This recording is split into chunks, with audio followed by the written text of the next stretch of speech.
लेकिन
परिचय देंगे। फिर उसके बाद आपने पूज्य गोस्वामी जी का चरित्र सुनने की इच्छा जताई, तो जैसा भगवान प्रेरणा करेंगे आगे उनका चरित्र होगा। भक्तमाल ग्रंथ श्री गोस्वामी तुलसीदास जी के समकालीन ग्रंथ, रामचरितमानस के समकालीन ग्रंथ है। दोनों का रचना काल बहुत निकटकारी है। रामचरितमानस का रचना काल क्या है? गोस्वामी जी ने रामचरितमानस को उल्लेख किया, संवत 1630 करो कथा हरिपद धरीसा, नौमी भौम वार मधुमासा, अवधपुरी चरित्र प्रकाशा। तो तुलसीदास जी ने तो अपने रामचरितमानस का उल्लेख कर दिया कि संवत 1631 में, और विशेष बात ये थी जिस वर्ष गोस्वामी जी ने रामचरितमानस की रचना की कि हनुमान जी ने उनको बताया था कि रामनवमी के दिन से ही आप राम कथा लिखना प्रारंभ करना। क्यों?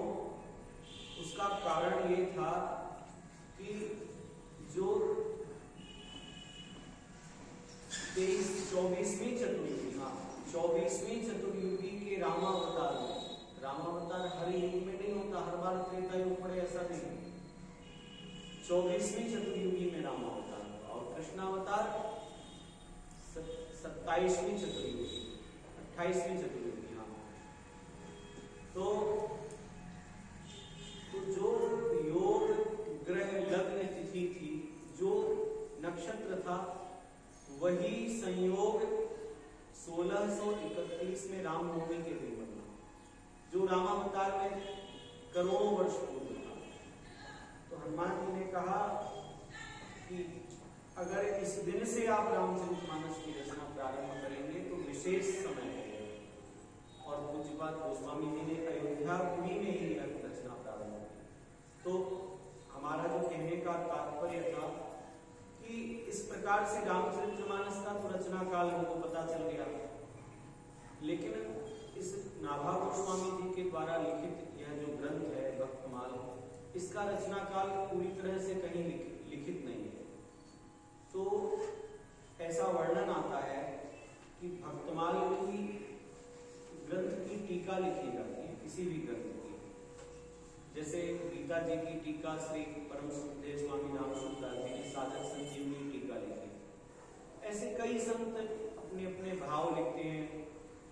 तो भक्तमाल जी पे टीका लिखी श्री प्रियादास जी महाराज ने।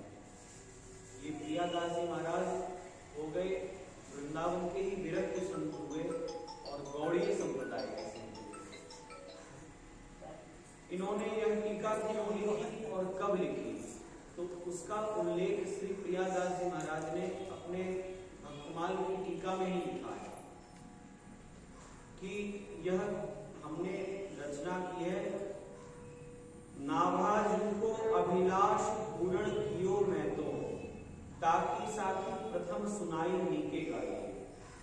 श्री प्रियादास जी महाराज भगवान का ध्यान कर रहे थे, मानसी सेवा से उठे थे और भगवान का भी ध्यान ही कर रहे थे कि प्रत्यक्ष उनके सामने जिन्होंने भक्तमाल की रचना सर्वप्रथम की श्री नाभा गोस्वामी जी महाराज, जिनको धाम गए 100 वर्ष पूरे हो चुके थे, 100 वर्ष पूर्व ही धाम जा चुके थे, वही नाभा गोस्वामी जी श्री प्रियादास जी के सामने प्रत्यक्ष खड़े हो गए। 100 वर्ष धाम गए हुए उसके बाद प्रियादास जी ने प्रणाम किया, नाभा गोस्वामी जी ने अपना परिचय दिया और कहा कि भक्तमाल ग्रंथ ऐसा है कि इससे जगत का कल्याण तो हो सकता है, लेकिन समस्या क्या है कि हमने उस परिप्रेक्ष्य में जब भक्तमाल की रचना की तो बहुत संक्षिप्त हो गया और लोगों को जितना लाभ मिलना चाहिए था वह लाभ मिल नहीं पाया। तो आप ऐसा करिए, आप भक्तमाल के ऊपर टीका लिखिए। तो प्रियादास जी ने वहां वर्णन किया कि जब हमको आज्ञा दई लई धारी, नाभा गोस्वामी जी ने जैसे ही आज्ञा दी हमने यह नहीं कहा कि हम कैसे लिखेंगे, कैसे पूर्ण टीका पूर्ण होगी, नहीं, आज्ञा दी और उन्होंने स्वीकार कर लिया। इसका तात्पर्य क्या है? संतों ने कहा कि महापुरुष जब आज्ञा देते हैं तो आज्ञा पूर्ण करने की सामर्थ्य भी उसी समय दे देते हैं। कोई संत हमें कोई आज्ञा दे तो हम उनसे ये ना पूछे महाराज कैसे होगा, क्या करेंगे हम, नहीं, ये अगर विश्वास रख लें। देखिए राम जी ने हनुमान जी को बुला के एकांत में क्या किया? अपनी मुद्रिका दी भगवान ने। हनुमान जी तब तो अपने बल को भूले हुए थे। हनुमान जी कह सकते थे कि प्रभु कैसे हम पार जाएंगे, और हनुमान जी महाराज को अंगद जी ने स्मरण कराया कि अंगद जी ने कहा आप भूल रहे हो, राम कार्य लगे तारा सुनते ही भय पर्वता। तो हनुमान जी ने भी मुद्रिका स्वीकार की, राम जी ने दी। तो जब आज्ञा दी श्री प्रियादास जी महाराज को नाभा गोस्वामी जी ने, तो नाभा गोस्वामी जी ने आज्ञा को स्वीकार किया और इसकी टीका लिखी। तो टीका का उन्होंने संबंध लिख दिया कि कब उन्होंने टीका लिखी है। लिखा है संवत प्रसिद्ध 10,769 फाल्गुन मास बदी सप्तमी बिताई है कि यह टीका कब पूर्ण हो गई है। तो टीका का समय उन्होंने लिखा संवत प्रसिद्ध 10,769 1769 संवत 1769 और 100 वर्ष पूर्व श्री नाभा गोस्वामी जी हमने कहा हो जा चुके थे। तो इससे आप 100 वर्ष पीछे चले जाइए, कितना हुआ? 1769 का 100 कम कर दीजिए तो 1669 हुआ। और 1669 में तो श्री नाभा गोस्वामी जी धाम गए।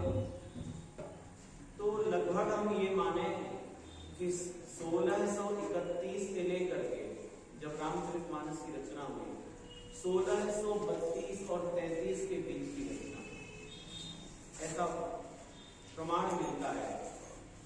और हाँ, संभावना हम यही व्यक्त कर सकते हैं और इसके आगे कोई प्रमाण कहीं पर भी नहीं है, किसी भी ग्रंथ में। श्री नाभा गोस्वामी जी कौन हो गए? एक परिचय होता कि जिन्होंने ग्रंथ की रचना की, कोई कौन हो गए? श्री नाभा गोस्वामी जी महाराज का परिचय दिया है श्री प्रियादास जी ने अपने द्वारा टीका में। और देखिए यह टीका ऐसी हुई प्रियादास जी की जिसको मूल ग्रंथ का ही एक प्रकार से मूल ग्रंथ के साथ ही माना गया, कोई कम नहीं माना गया।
पता नहीं आज का दिन कैसे बीतेगा।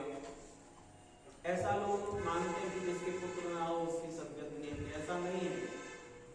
यदि स्वयं का आचरण पवित्र है तो यदि संतान ना भी हो तो भाई हानि लाभ जीवन मरण जस अपजस विधिनाम, किसको क्या प्राप्त होना है, किससे किसका संयोग होना है, यह पूर्व निर्धारित है। इसमें कोई पक्की गारंटी नहीं है। मान लो संतान हो जाए और वो धुंधकारी जैसे हो जाए तो क्या वह धुंधकारी जैसा पुत्र कल्याण करेगा? वह तो अगर भगवान के यहाँ जा भी रहेंगे तो खींच के नरक में ले आएगा। तो ऐसा पुत्र कोई काम का नहीं। किसी संत ने लिखा है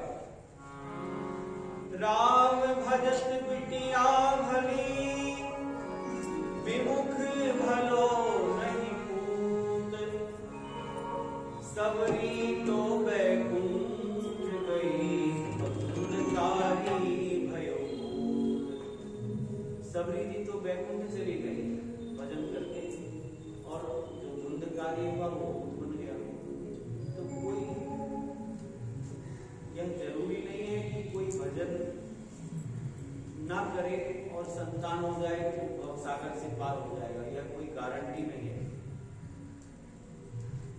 उन ब्राह्मणों को, ब्राह्मण देवता को बड़ा कष्ट हुआ कि देखो तो लोग किस प्रकार से हमको देख करके मुंह फेर लेते हैं। तो उन्होंने सोचा कि जो ना करे लकीर सो करे फकीर। जो हाथ की रेखा में भी नहीं होता वो संतों की कृपा से हो जाता है। और हनुमान जी से बड़ा कोई संत कैसे होगा? हनुमान जी स्वयं संत हैं, बाल ब्रह्मचारी हैं। तो उन्होंने हनुमान जी की उपासना की, ब्राह्मण देवता ने, और बड़ी सुंदर उपासना की, बहुत कठोर नियम का पालन किया और हनुमान जी का साक्षात उनको दर्शन हुआ, ब्राह्मण देवता को। हनुमान जी ने कहा वरदान मांगो। तो ब्राह्मण देवता ने कहा देखिए पहले तो हमको भगवान के चरण कमल में प्रेम हो, ऐसा वरदान दीजिए, पुनः हम कुछ और चाहते हैं। हनुमान जी ने कहा यह वरदान आपको दिया, बताइए किस कामना से आपने तपस्या की? ब्राह्मण देवताओं ने कहा कि महाराज ऐसे तो हमको पुत्र की कोई इच्छा नहीं है, जैसा जीवन चल रहा है बढ़िया चल रहा है। हम विचार करें जब भागवत जी के महात्म्य का श्रवण करते हैं तो वो जो आत्मदेव ब्राह्मण थे वे कितना परेशान थे पुत्र के लिए कि पहले पुत्र नहीं है, पुत्र नहीं, पुत्र के बिना तो जीवन बेकार है, गृहस्थाश्रम धिक गृहस्थाश्रम संतति बिना है कि ऐसा गृहस्थाश्रम बेकार है कि जिसमें पुत्र संतान ना हो। और वही ब्राह्मण देवता आत्मदेव जब धुंधकारी जैसा नालायक पुत्र हुआ तो फिर रोना चालू कर दिया कि हाय हाय ऐसा पुत्र क्यों है। यही विडंबना है संसार में। जो प्राप्त होता है उसमें हम संतुष्ट नहीं होते और जो अप्राप्त है उसको प्राप्त करना चाहते हैं, संतोष नहीं है। ब्राह्मण देवता ने कहा ऐसी हमारी कोई इच्छा नहीं है कि हमें पुत्र हो, लेकिन क्योंकि किसी पड़ोसी ने ऐसा कहा तो हमारे जो गृहिणी है उनका मन बहुत दुखी हो गया, उनकी इच्छा है। और यदि आप कृपा करें तो कुछ भी संभव हो सकता है, क्योंकि अघटित घटन सुघट विघटन ऐसी विरुदावली नहीं आन की। ऐसी श्री हनुमान जी महाराज की वंदना तुलसीदास जी ने की है विनय पत्रिका में। अघटित घटन सुघट विघटन ऐसी विरुदावली नहीं आन की, सुमिरत संकट शोच विमोचन मूरति मोद निधान की।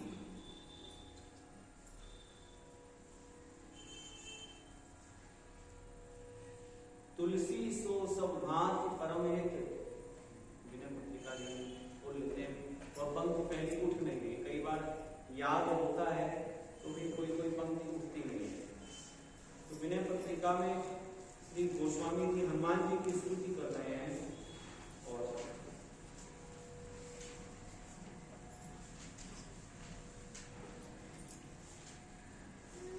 जाके गति है हनुमान ताकि पैद पूरी आई यह रेखा पुलिस पाठान।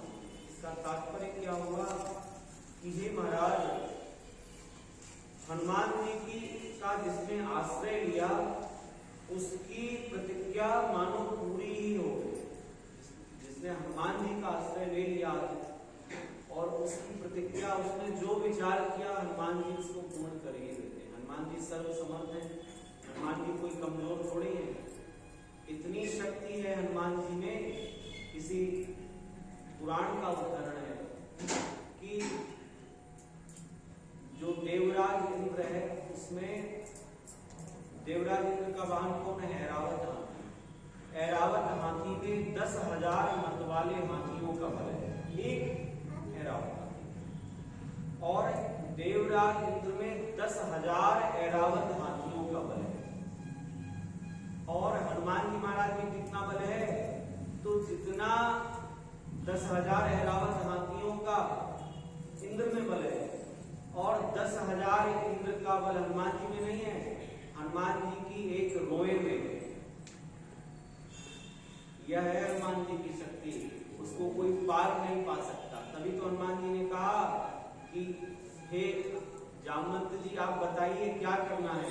कहिए तो मैं लंका को ही पलट दूं, हमारे लिए कोई ये बड़ी बात नहीं होगी।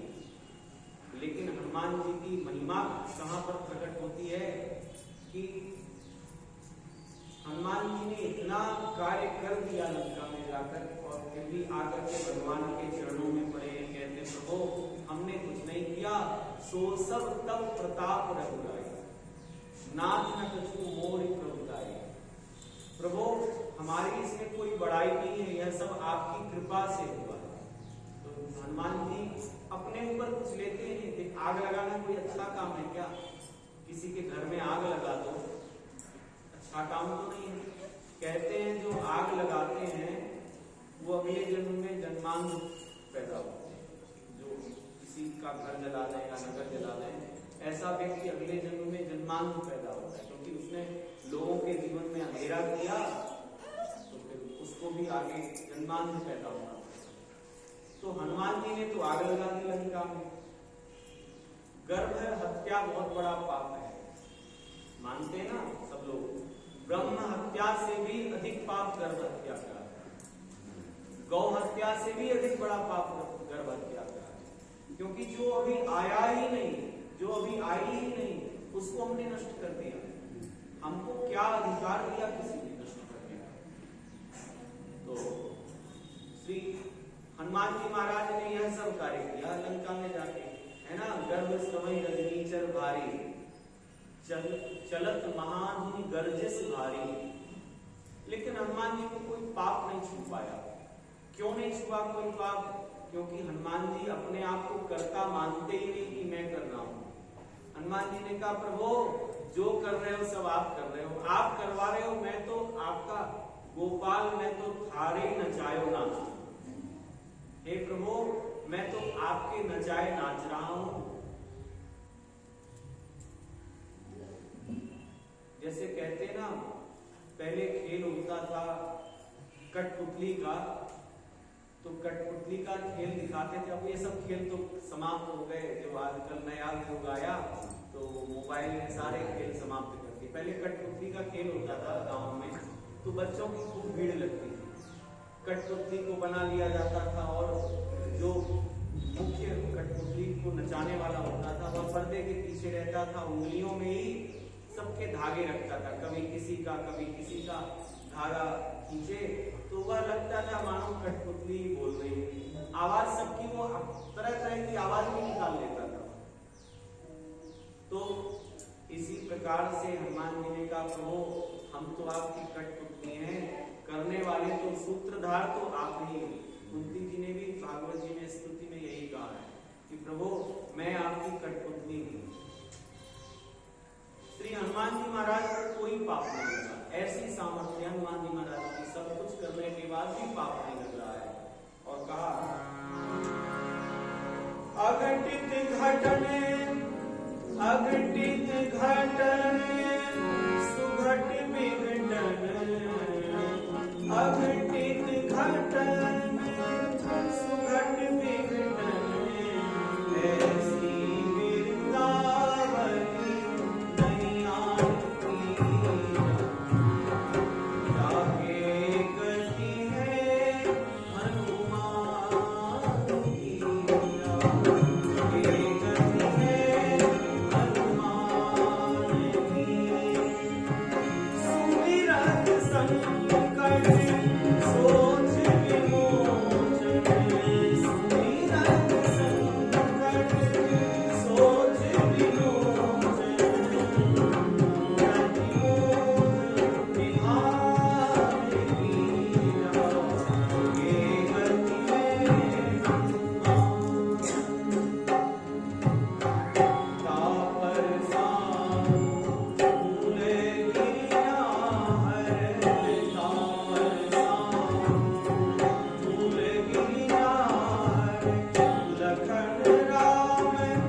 सब अनुकूल हो गए। कौन कौन अनुकूल हो गया? तापर सानुकूल गिरिजा, श्री पार्वती मैया भी इसके लिए अनुकूल हो गई। किसी का गृहस्थाश्रम में ज्यादा क्लेश हो रहा हो तो शिव पार्वती की उपासना करे तो घर का क्लेश कम होता है। पति पत्नी में अगर क्लेश हो रहा हो, क्योंकि शिव और पार्वती में कभी क्लेश नहीं होता, बड़े आनंद से रहते हैं। तो कहा कि जिसके अनुकूल हनुमान जी हो गए, जिसके ऊपर हनुमान जी ने कृपा कर दी, तापर सानुकूल गिरिजा हर, भगवान शंकर भी अनुकूल हो गए। भाई पत्नी अनुकूल है तो पति तो अपने आप अनुकूल हो जाएगा। और लखन राम अर जानकी, लखनलाल जी भी कृपा कर देते हैं। लखनलाल जी से तात्पर्य गुरुदेव से, क्योंकि लखनलाल जी आचार्य के स्वरूप है, तो उसके अनुकूल आचार्य भी हो जाते हैं। और कि कौन कहे, रघुनाथ जी भी उसके अनुकूल हो जाते हैं, जिसके अनुकूल हनुमान जी हो। और जब इतने लोग अनुकूल हो गए तो जानकी जी क्यों नहीं अनुकूल होंगी? जानकी जी तो स्वयं अपने पुत्र श्री हनुमान जी से बहुत स्नेह करती हैं। तो हनुमान जी महाराज की यह सामर्थ्य है। तुलसी कपि की कृपा विलोकन खान सकल कल्याण। हे प्रभु, तुलसीदास जी कहते हैं, प्रभु हम तो आपकी कृपा को ही देख रहे हैं, क्योंकि आपकी जो कृपा है समस्त कल्याणों की खान है। हनुमान जी महाराज की उपासना किसने की? उन ब्राह्मण देवता ने की। प्रसंग में आ जाएगी कि हनुमान जी की उपासना उन ब्राह्मण देवता ने की और हनुमान जी महाराज प्रसन्न हुए। हनुमान जी ने कहा ठीक है, पुत्र का वरदान दिया और यह कहा कि आपका पुत्र तो होगा ही, आने वाली पीढ़ी में कुछ समय बाद आपके यहाँ एक ऐसा पुत्र होगा जो भक्तों में सर्वश्रेष्ठ होगा, जिसके द्वारा बहुत बड़ा कार्य होगा। और उन्हीं परिवार में समय आने पर एक पुत्र का जन्म हुआ। लेकिन विचित्र बात, उस पुत्र का जन्म तो हुआ लेकिन उस पुत्र के नेत्र नहीं, जन्म से नेत्र तो छोड़ो, नेत्र के निशान भी नहीं थे। कुछ लोगों की आंख होती है लेकिन दिखता नहीं है, लेकिन नेत्र के भी निशान भी नहीं, साफ एकदम। वे कौन थे? तो भागवत जी के अनुसार वर्णन आता है, संतों ने भी कहा है कि श्री ब्रह्मा जी ही नाभा गोस्वामी जी के रूप में आए। भगवान ब्रह्मा जी क्यों आए? तो आपने भागवत सुनी होगी कई बार।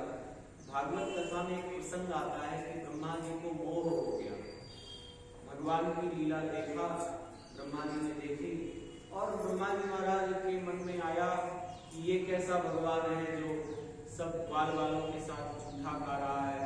जूठा तो कभी किसी का खाना नहीं चाहिए। याद यावन व्रत रसम गीता जी में है, जो बासी हो गया हो, जिसमें दुर्गंध आती हो, जिसका स्वाद बिगड़ गया हो, ऐसी वस्तु ग्रहण नहीं करनी चाहिए। बासी हो गया, किसी का जूठा नहीं खाना चाहिए, न जूठा देना चाहिए। जूठा खाना क्यों मना है? इसके लिए कारण है। सभी के जन्मांतरीय संस्कार अलग अलग हैं। इस जन्म के नहीं, कई जन्मों के संस्कार सब जीवों के अलग अलग हैं।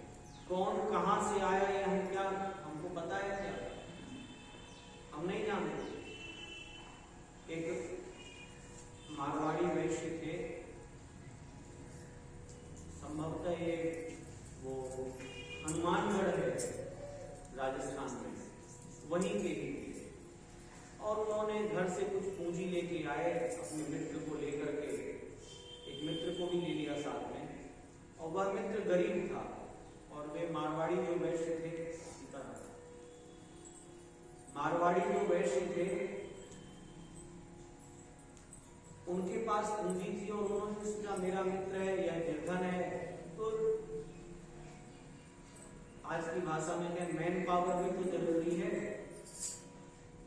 धन तो चाहिए ही, लेकिन किसी भी कार्य को सफल बनाने के लिए उद्यमी व्यक्ति भी आवश्यक है। नहीं तो काम बनेगा नहीं, पैसे से पैसा नहीं होगा। उद्यमी व्यक्ति भी चाहिए जो मेहनत करे, जो समय दे पूरी तरह से। तो उसने सोचा हमारा मित्र है, विश्वास के योग्य है, इसी को ले चलते हैं। अपने मित्र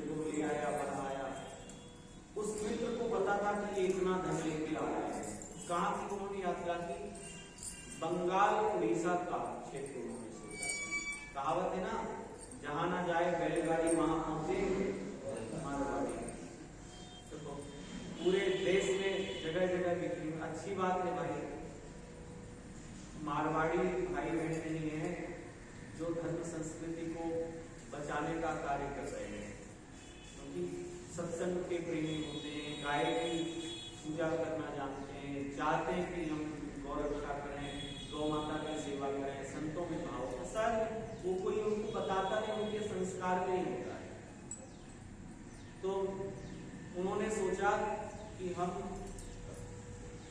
व्यापार करें तो खड़गपुर के निकट पहुंचे, लेकिन मित्र के मन में थोड़ा पाप आया कि यह अगर पूरा धन हम ही ले लें तो कैसा रहेगा।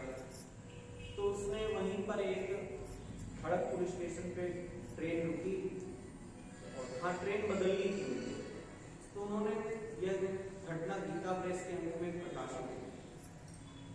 तो खड़गपुर स्टेशन पे उन्होंने एक होमस्टे वाले को पकड़ लिया जो फेरी वाले होते हैं, और कहा कि तुम हमारा काम कर लो, हम तुमको इतना रुपया देंगे।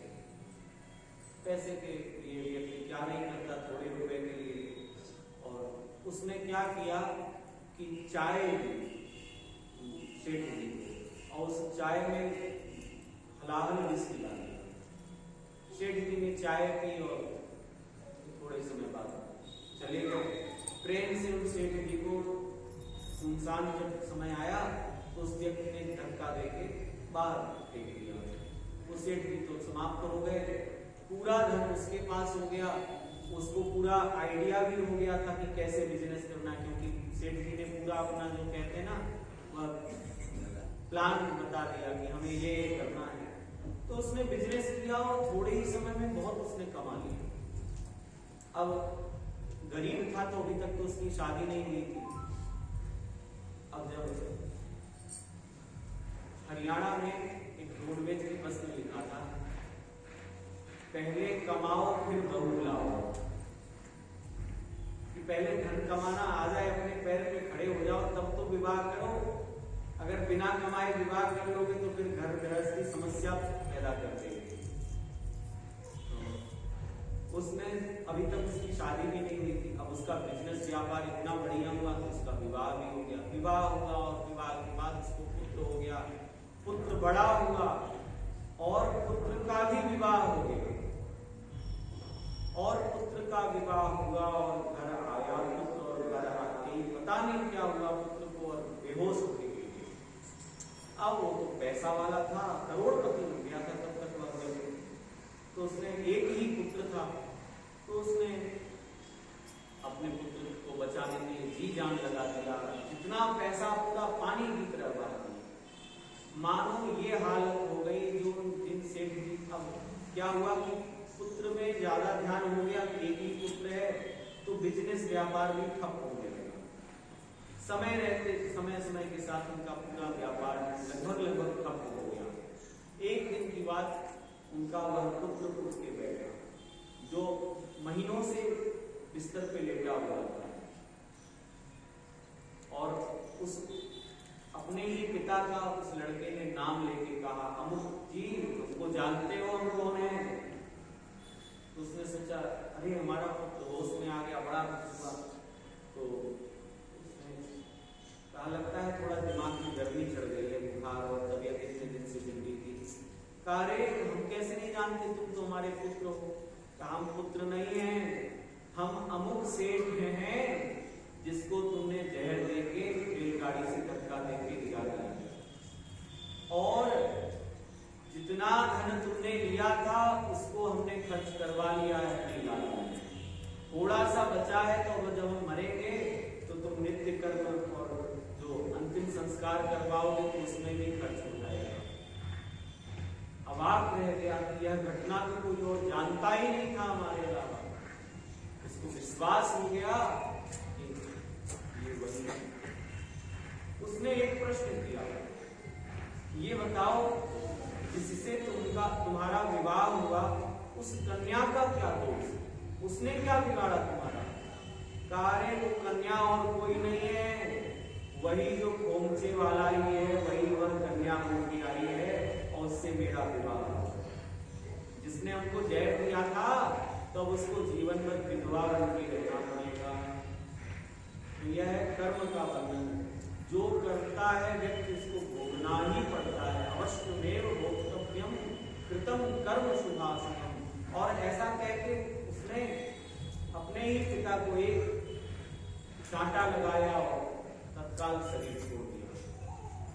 तो ब्रह्मा जी महाराज ने देखा, इसीलिए हम जो कह रहे थे कि किसी का जूठा नहीं खाना, क्या पता कौन किसका संस्कार कैसा हो, पूर्व जन्म में कौन क्या हो। तो ब्रह्मा जी ने देखा कि भगवान स्वयं जूठा खा रहे हैं। जो स्वयं गीता जी में कहते हैं कि किसी का जूठा नहीं खाना चाहिए और वो स्वयं जूठा खा रहे हैं, ये कैसे संभव हो सकता है? इसका मतलब ये भगवान नहीं है। ब्रह्मा जी के मन में संदेह हुआ।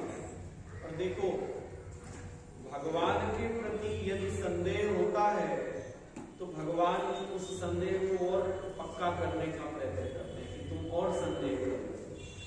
तो भगवान ने और लीला प्रारंभ की। देख रहे हैं कि ब्रह्मा जी क्या, इसको कहते हैं भगवान खेलते हैं अपने भक्तों के साथ, किसी और के साथ कैसे खेलेंगे।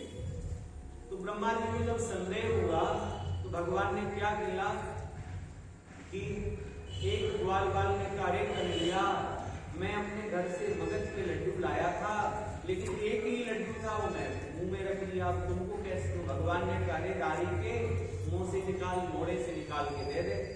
भगवान ने उसके मुंह से ही निकाल के लड्डू खा लिया। अब तो ब्रह्मा जी को और लगा, हे भगवान, ये तो हमारी यहाँ बुद्धि काम नहीं कर रही, ये कैसा भगवान है जो दूसरे के मुंह से निकाल के मीठा खा रहा है? ये भगवान नहीं हो सकता। परीक्षा करनी चाहिए हमको।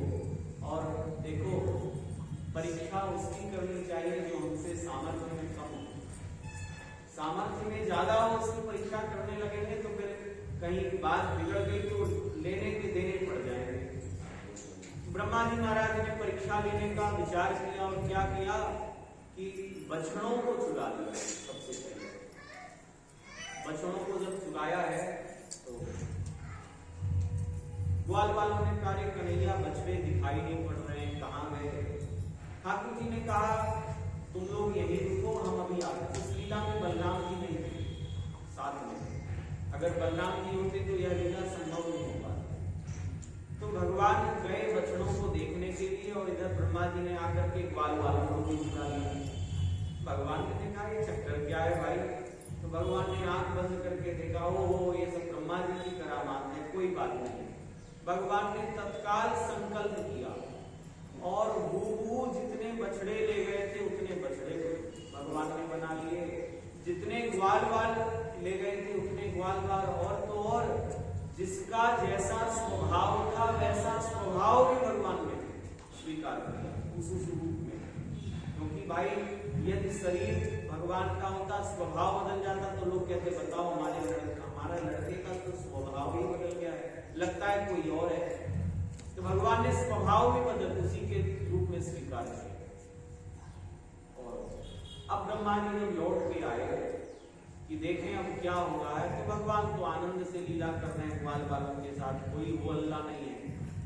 अब ब्रह्मा जी ने सोचने लगे अरे इन्हीं ग्वाल वालों और बछड़ों को तो मैं छोड़ के आया हूँ और ये यहाँ पर कैसे आ गए? लगता है ठीक से इनको बंद नहीं कर पाया। तो फिर गए देखने के लिए, फिर देखा कि वहां सब निद्रा में सो रहे हैं। अब ब्रह्मा जी चक्कर में पड़े कि ये क्या हो गया?